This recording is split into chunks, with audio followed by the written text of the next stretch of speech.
The given is 20, 28, 12, 25, 17, 8, 10, 15, and 12. Step 1. Arrange the data into an ascending order. Ascending order is data from lowest to highest. So now we have 8, 10, 12, 12, 15, 17, 20, 25, and 28.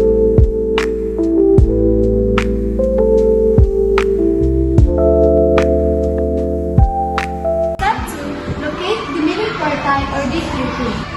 First, we need to find the middle quartile by pairing them. So we have 8 to 28, 10 to 25, 12 to 20, 12 and 17.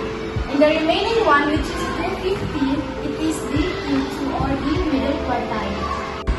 Step 3. Locate the quartile 1 or Q1 or the lower quartile by inspection. You have to find the quartile 1 by pairing them including the middle quartile.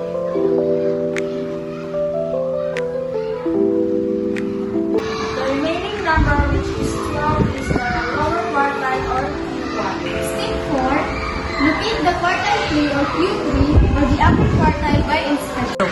You have to find the upper quartile or the Q3 by pairing them including the middle quartile. So we have 15 and 28 and 17 to 15.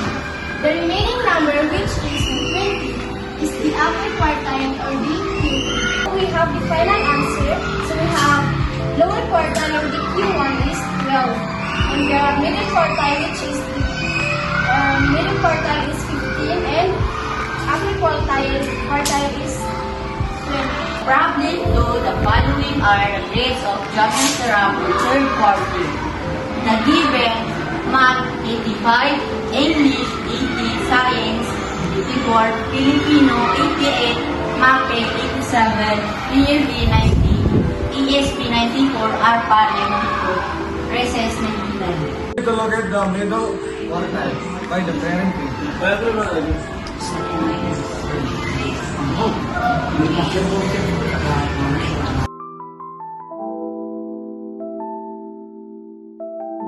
The remaining number, which is the 88, is the middle quartile.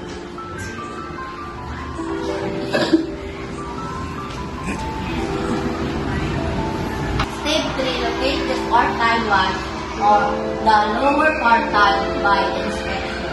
We have to find the quartile 1 by pairing them to including the middle quartile.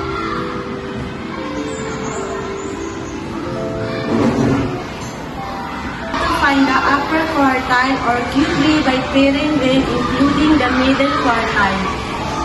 88 to 99 and 92, 94.